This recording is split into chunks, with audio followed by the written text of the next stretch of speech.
tartan loo qabtay 20 koox oo isugu jira jaaliyadaha wadamada Afrika oo hormuud ka yihiin ciyaartoy South African ayaa xalay lagu soo gabagabeeyay garoonka Sanlam Fitness Center ee magaalada Cape Town waxay ahayd ciyaar iswada arag oo koox kasta madaxa isdaraya iyadoo xulka Soomaaliyeed ay ku soo bixeen unbeaten oo mana laga badinin iyadoo ciyaarta finaalka ay ku badiyeen 7 gool iyo 5 waxayna isku darsadeen goolaha ugu fiican garoonka ciyaaryahanka ugu fiican garoonka iyo koobka oo ahaa mid aad u qurux badan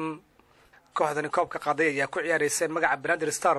waxaana maalgeliyay ururka saxafiyiinta Soomaaliyeed ee Koonfur Afrika Sojaasa waxaana lagu wadaa in kooxdan ay u safarto gobolada dalka si ay uga qayb qaadato tartanka gobolada dalka South Africa haddaba markii ay soo dhamaatay ciyaarta ayaa TV-ga caalamiga Universal la hadlay agaasimaha kooxda iyo tababaraha kooxda Banaadir Star iyo qaar kamid ah ciyaartoyda kooxdani guusha gaartay runtii waa guul aad iyo aad u farxad u leh waana guul taariikhi ah inaan maanta ku guuleysano koob loo dhigay 10 koox oo ay macnaha ka qayb galayaan community-ga South Africa kooxa ka wada socday annagoo kaliya halka koox ka timid community-ga Soomaaliga ka socday ayaa waxaan ku guuleysanay caawa koobkii sida arkaysi koobkaas quruxda badan runtii dadaal dheer ka bacdi iyo ciyaaryahanada aan wadanay oo aad farsamadooda u heer sareysay kabtanka kooxda Banaadir Star kana mid ah ciyaartoyda oo ka muuqatay garoonka adigoo ku bilaabaya magacaada bal ka war dareenkaada iyo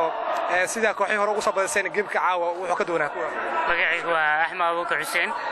wallahi maantii geemkii hore geemkan aad bay u kala duwan yihiin geemkan wuxuu ahaa mid aad xamaasadiisa u kulushay wuxuu ahaa kulan oo finaal ah markii maantii aad baan ugu faraxsanahay guushaan ka gaarnay liiga aan ku guuleysanay maadaama aan dhalinyaro Soomaaliyeed oo ka dhisan magaalada Cape Town nahay aan la ciyaarayna dad ka dhisan wadankan South Africa aad baan ugu faraxsanahay guushaan ka gaarnay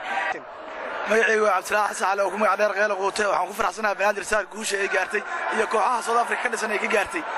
waxaana u soo wahay dhalinyaradii isboortiga hore macalimiin oo kaleete iyo suxufiyiinta Cape Town ka dhisan Sojaaso gudoomiyaha iyo dhalinyarada oo naga taakulaysan qaybta dhaqaalaha iyo tababarka waxaan ku faraxsanahay Sojaaso guusha ay gaarsiisay gudoomiyaheeda iyo shaqaalaheeda waxaan ugu madceliyaa koobka aan qaadnay iyada ayaa soo weed dhalinyaradana dhaqaale iyo dhar iyo garoomaka iyada ka bixisay oo ku faraxsanahay guusha Banaadir Star gaartay sidoo kale Cabdirasaaq Yuusuf Cabdalla Kambal oo kamid ah mas'uuliyiinta saxafiyiinta Soomaalida Koonfur Afrika ee Sojaasa ayaa sheegay in saxaafadda iyo sportska ay yihiin mataano isla markaana aan la iska agwaanin bismillaahir rahmaanir rahiim anigu ku hadlay magaca ururka saxafiyiinta Soomaaliyeed ee Sojaasa ee wadankan Koonfur Afrika waxaan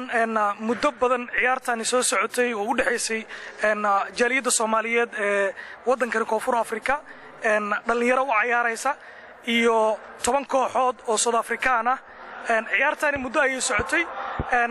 kooxdan Banaadir Star ayaa waxa ay ka guuleysatay 10 kooxood oo South African ah si kastaba ha ahaatee ciyaartoydani ku ciyaaraysa magaca Soomaaliyeed ayaa sumcad wanaagsan u soo jiiday ganacsatada Soomaalida Koonfur Afrika iyadoo tartankani kan xiga ay si lacag la'aan ku ciyaari doonaan isla markaana helaya tixgelinta koowaad ee kooxaha ka soo qayb galay tartanka Maxamed Deeq Muuse Nuur Deeq Darajo Universal TV South Africa